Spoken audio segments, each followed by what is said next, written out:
This is the concierge, sir. Hello, everybody, and welcome back to Concierge Confidential. I'm your host, Brian Ortega, and in today's episode, we're going to be expanding on what we did on the last episode, which was talk about the best combinations, so the best restaurant and show combos in Las Vegas in terms of being in the same area or being doable to be able to walk from one to the other with the least amount of traffic as possible. And that had me have the idea that why don't I just do the best restaurant show combinations where you can actually have dinner and a show in the same place, which is quite rare nowadays in Las Vegas. This used to be a mainstay of, the classic Vegas of the 50s and 60s with places like the Rat Pack, which it was called the Copa Room. It was very, very popular. And I mean, obviously you had the regular Copa, which is in New York. And then in like Los Angeles, you had the Coconut Grove.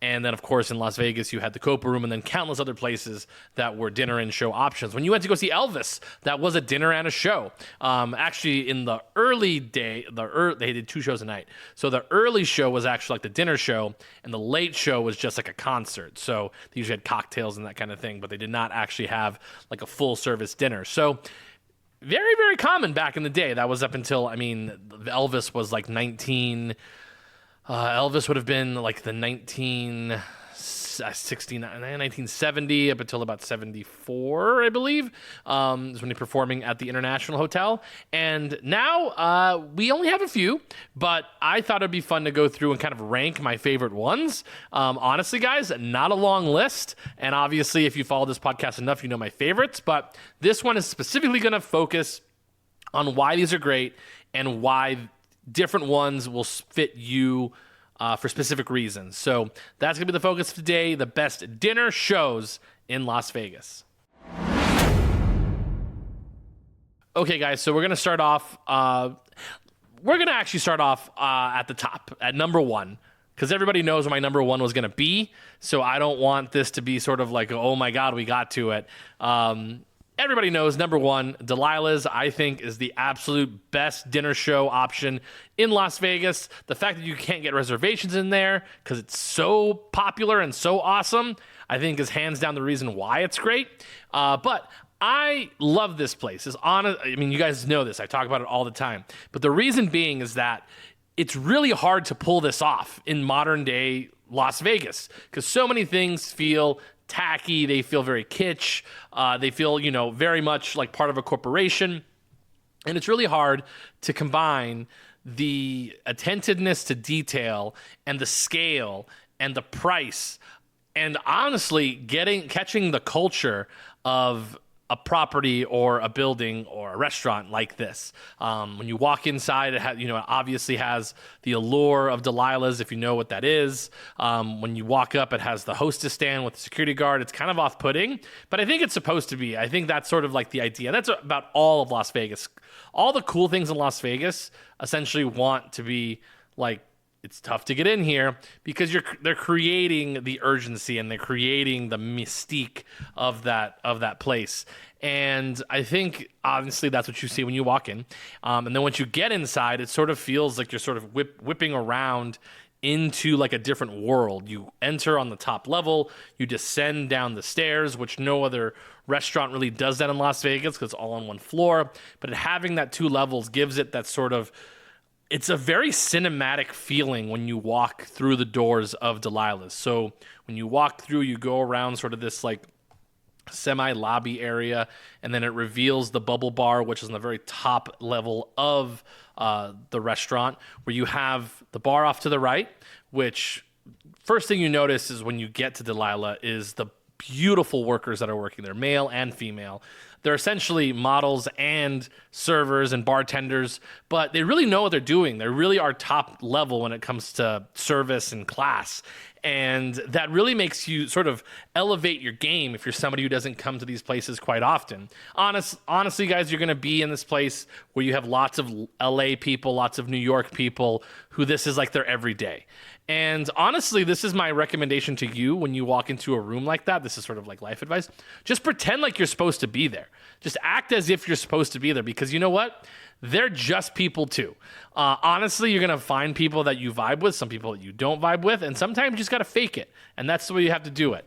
And that's the way I get through a lot of conversations when I go inside of Delilah's. But find something that you're the expert at and use that as your topic of discussion, and always anchor it back to something that you are comfortable talking about. I talk to people about wine. I love talking about wine. I don't even like wine, but that's just a sort of like an idea to talk about. But anyways, so you come into the Bubble Bar, and then it's to the top level, and it has all these like cool little paintings. They have security walking around. You could see all the details inside of it. Sometimes it's later in the evening, it's a little bit more dim.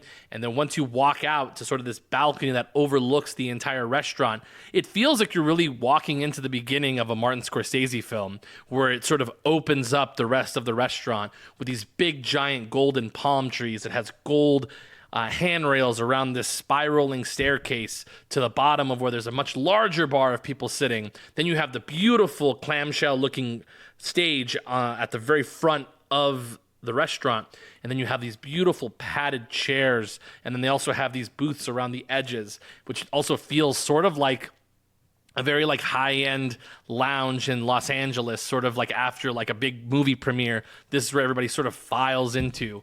And it's really a beautiful, beautiful restaurant. So much has to be said about the details of the actual physical place itself. But you have this, you have the big giant white menus, which is very much a throwback to like the 1950s and 60s. And it really is trying to transport you to a place that is the Copacabana, the Coconut Grove, these old school feeling places, but with an obvious modern look at service. The service is phenomenal. Everybody's sort of next tier. It's really awesome. I love this place. It's one of my favorite places. The actual performers there come in from different parts of the country. You have a lot of people who come from LA who work in both Los Angeles and Las Vegas in terms of entertainment. Honestly, I think that the male performers, which is not that many, they only have like, I think I've only seen maybe 2 male performers perform, excuse me, over at Delilah's, and they are so good. I love the male performers who perform there. They usually have a lot of female singers who are also phenomenal, but I think it's just when you get a little different feel of stuff, it's really great. But with that being said, love Delilah's. They're open for brunch now on Saturdays. So if you're having trouble getting into dinner, you can always try getting in there for brunch, which is usually on Saturdays up until I believe 2 or 3 o'clock. Double check the times. One of the things about going to Delilah's is it's really hard to make a reservation. I would recommend if you are a party of 2. That is actually really tough, but I would get there early. I would get there like around 5:30. Honestly, if you want to be really ahead of the game, you get there around like 4 o'clock, because most of the time the hostesses get there about 3:30. And I would, let's just say 4.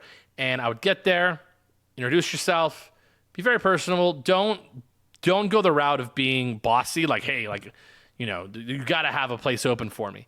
Just ask, be very nice about it. Say, hey, if we come around like, 5:30, we're able to get a seat somewhere. And they'll probably seat you at the bar, which is usually on the bottom floor, which serves the full menu. It's just as fine. Only difference is that there typically is not live music there until about 6:30, 7 o'clock. So you do have to go later in the day if you want to catch live music, which honestly is the reason why you're trying to go there. So what I always like to do, I end up going there, I like hanging out at the bar, just having a cocktail. And it's a good way to go. Just be as nice as possible to the hostesses, because they're the ones that have a lot of the power there. And just be cool. And honestly, if you're just going to go and have a drink, that's what I would recommend. If you're like that is something that I recommend you do anyways. Just go, have a cocktail or 2, watch the live music, which the live music is phenomenal. It's a full band, and it's very much the correct tone for when you come to Las Vegas. I love it. Don't sit outside. If they try to seat you outside, say absolutely not. So a good way to do that is to go in a group. Obviously, this is like you have to plan like a whole group trip if you're going to do this.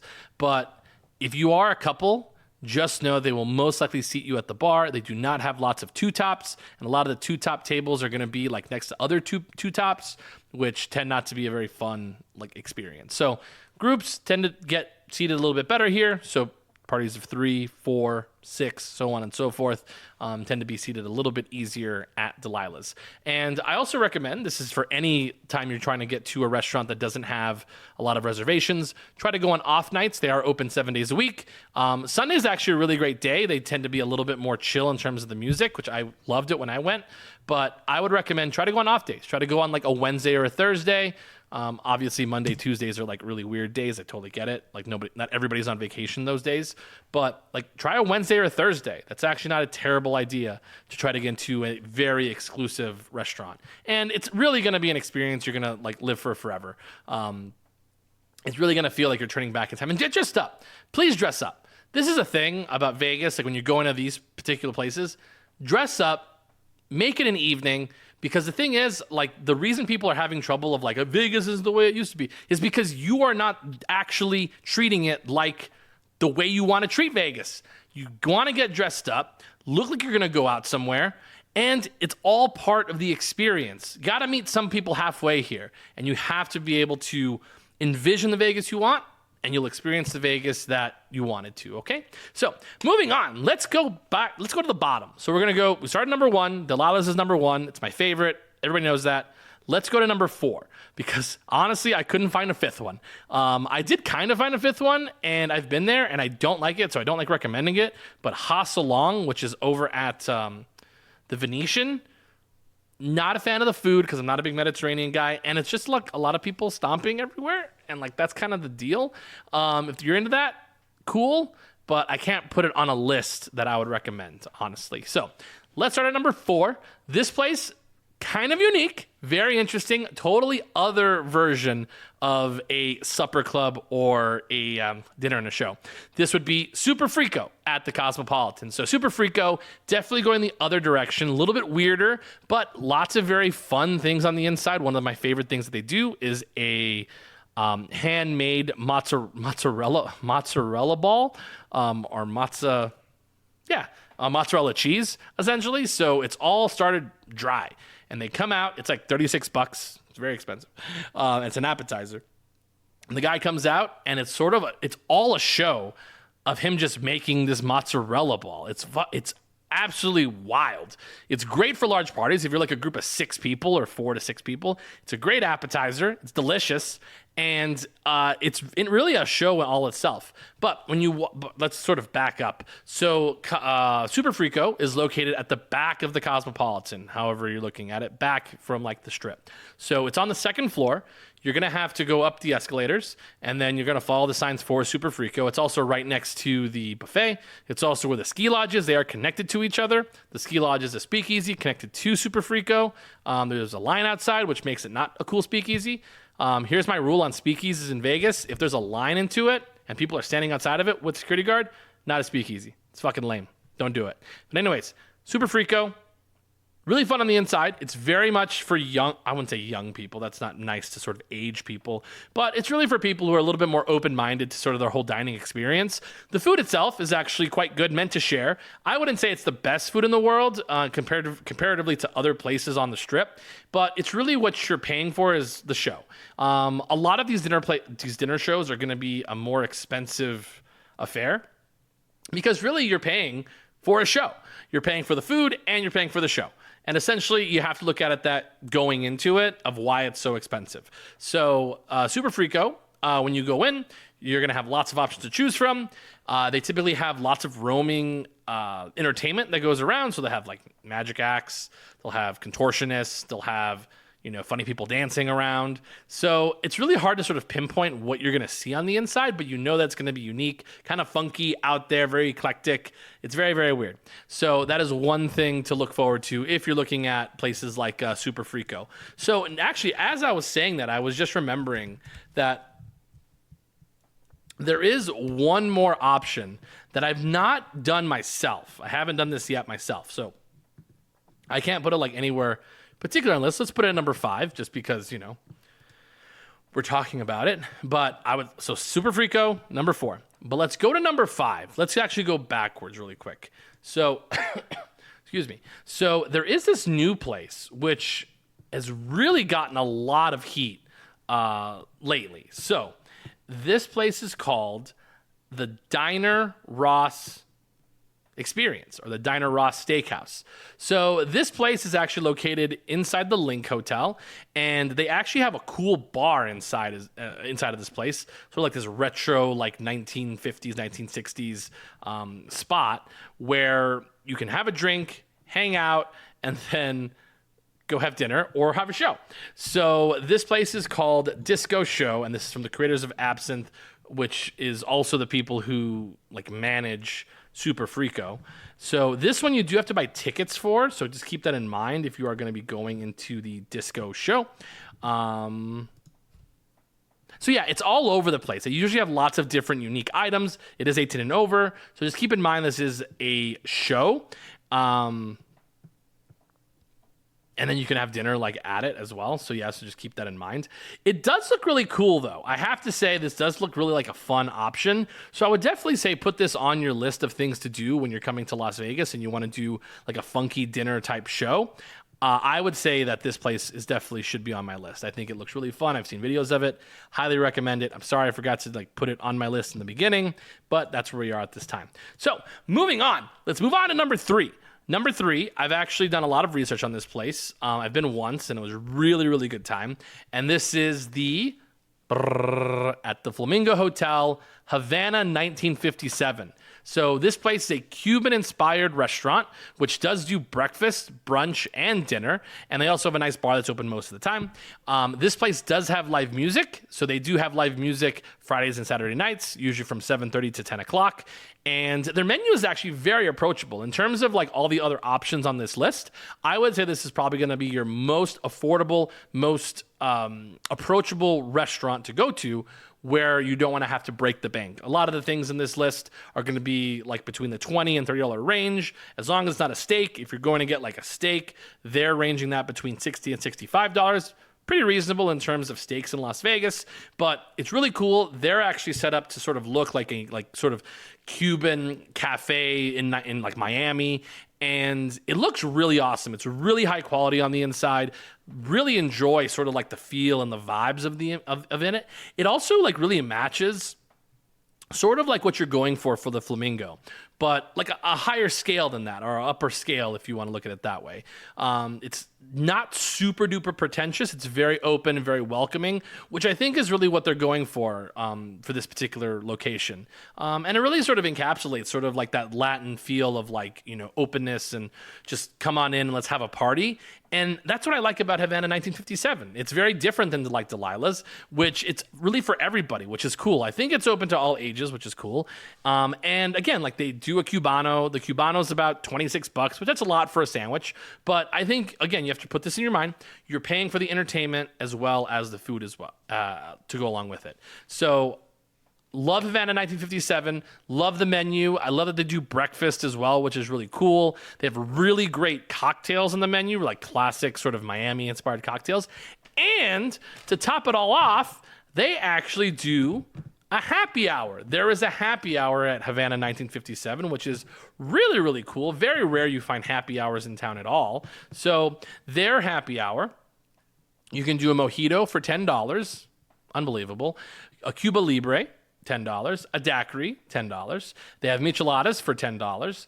And also their beer, their bottled beer, is $6, and their draft beer is also $6. So this place, it's fantastic. They also have bites if you want to do bites for happy hour.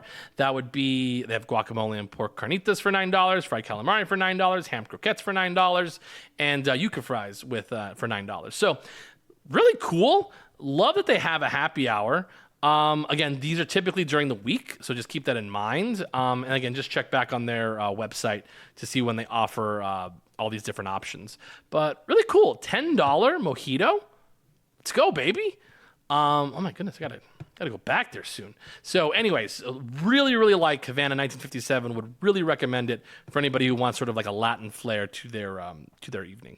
So moving on, this place really, I would say, started the revolution of dinner shows in Las Vegas, especially like in the last 10 or 15 years.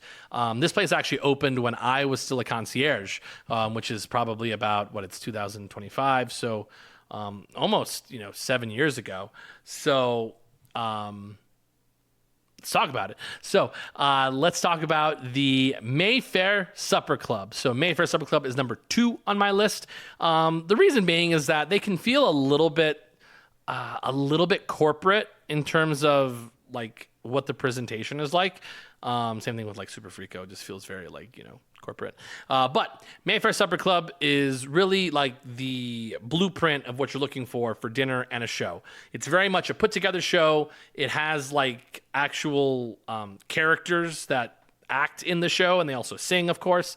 They have a full band with a piano, bass, drums, and I think a guitar as well. And of course, the performers, singers, and as well as the dancers, which I actually went out to a bar and I saw 2 of the dancers, and they were all dressed up to go into their show. And that was it. That's all I got for you. But anyways, so Mayfair Supper Club, really fun. It very much like feels like a throwback to like the 1950s.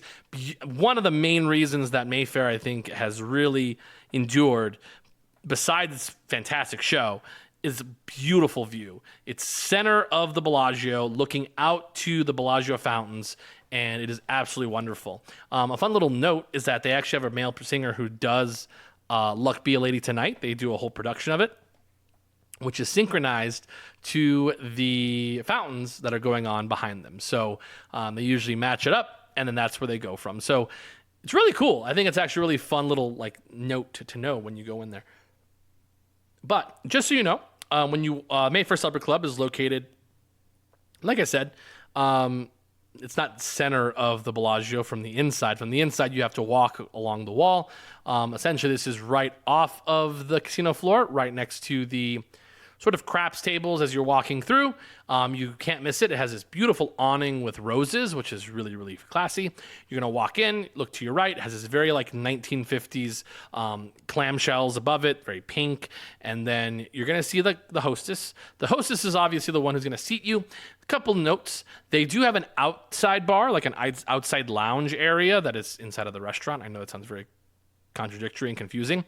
That is for overflow not reservations, but overflow dining, as well as the bar. So a lot of people, what they end up doing, they'll walk in, they go to that bar, they sit down, and they're like, oh my God, I can't see the show. Yeah, because you're not in the right place. That lounge area is for people who did not make reservations for the restaurant, so they get seated on the outside of the restaurant. They'll never seat you on the inside. Usually, if it's a busy night, they won't do that. If it's not busy, maybe they will. But if you make a reservation online, you are guaranteed a seat in the main dining room of the Mayfair Supper Club. So just keep that in mind. I can't guarantee like the actual seat itself, but it will be in the main dining room where you can see the actual band itself and the show, which does have actually like a lift that does end up becoming like a stage. So as you walk in, then you have the Mayfair. It's right in the center. The stage is other than like Delilah's, which is like all the way far back against the wall. This stage is actually in the center of the room, so it is one of those things where it's almost 360. Their bar, they do have over to the right-hand side, which is where that I like to sit. I like to sit there, have a cocktail, watch the show, maybe have the truffle pasta, which is fantastic. They have a really good steak on the menu as well. And of course, you can try their prime rib, all their stuff they carve, table side. It's cool. But love Mayfair Supper Club. I would say this is definitely going to be more on par of what you're going to be paying for at Delilah's. Delilah's is definitely probably the most expensive of all these options. A lot of their menu is like $80 or $85 and up, with a couple things in the $60 range. Mayfair Supper Club, you can go through it. They have a nice pork chop on the menu that's around, $50. They have their steak, which is around, I think, $75. 75? Let's just call it 72. It's around that price. So it can be a very expensive evening. I do recommend go here as like a couple, just so you're able to share the items. A lot of things are meant to share. And I do like their sort of seating setup because they do have lots of two tops, rounder tables, and of course the booths, which look out to the stage itself. But they do have much more of a much more programmed show where they do a lot of the same bits. So if you've been there, once before, you're probably going to see the same show again. They do have different singers. They do rotate depending on the day of the week. I do love when they sing Creep. They also do, from Radiohead, they also do Prince's Purple Rain, which I love. It's just a beautiful rendition. And the dancers are absolutely phenomenal. It feels very much. That's one thing that they have here is very high level dancers at Mayfair Supper Club. Delilah's, they tend to have more atmospheric dancers who tend to do a lot more like long lines and that kind of thing. Much more elegant. I would say this was Mayfair is much more of like a party kind of atmosphere. Much more for like Delilah's to me is you're going to go there to get engaged. Mayfair Supper Club, you're going there for like a bachelorette party to have fun, have a good time, and let your hair down, which is, a really fun thing to do. Really good for big groups, like I said. The cocktails there, good. It just depends. That's the one thing that I don't like about MGM properties is that they do rotate in bartenders from the casino bars into the restaurant bars, which it's good and bad because sometimes they're really good bartenders. They just need to, try something out. But restaurant bartenders tend to have a lot higher level of care when it comes to crafting specific cocktails. And this happens at Mayfair a lot where you end up getting like a casino bartender inside that are not normally in there. And it tends to be, kind of a shit show. So that's something to look out for when you're going to places that are owned by MGM Resorts, is that they do rotate their bartenders into regular restaurants. Delilah's, for example, will not do that. Delilah's only has bartenders from Delilah's make drinks for Delilah's, which means they're going to be really good. Only thing about Delilah's, which I do have to say that is very interesting, their bar program isn't as great in terms of how many spirits they have. They have a lot of them, but they don't have lots of sort of the mid-tier, high-end spirits. They do have lots of high-end stuff, but it's sort of like the mid-tier high-end where they kind of get lost. Like they don't have a lot of the whiskeys and stuff that you would expect, or vodka. They're really weird on the vodka thing, but it is what it is. So Mayfair Supper Club, number 2.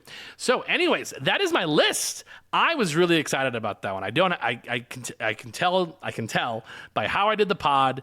I was really excited to talk about all these. And honestly, guys, I do podcasts and sometimes I'll miss something and be like, oh man, I really wanted to do that part. But I feel like I knocked it out of the park. I hit all of these. It was great. So hopefully you guys really enjoyed this podcast. I loved it. So that's your list. So hopefully that's helped you guys out if you're coming to Vegas and you want to maybe sort of economize and not have to do a dinner and a show. You could do a dinner show all put together. And this is your list to sort of keep in line with that. Also, please reach out to me on conciergeconfidential_LV or my personal Instagram, Brian_Ortega26. Let me know, would you guys be interested in me doing like a newsletter where I end up, letting you know what's going on in town, at least on that week? It'd be like maybe bi-weekly or whatever. I can write articles about things that I've done in town, or just make lists for you. I really want to sort of keep you informed and maybe do it like in this type of way. And I don't know. I've been trying to write a little bit more for you guys to be able to just look at and not have to listen to the whole pod. I want you to be able to just look and read and help maybe I put an itinerary together. And I like putting lists together. I love making lists. Lists are one of my favorite things to do. And I think a writing version of that is good. I can also do my hotel highlights that way. So if you'd be interested, just let me know on my Instagram, conciergeconfidential_LV, or my personal. And maybe we'll do it. So I just would like people to get, interested on that.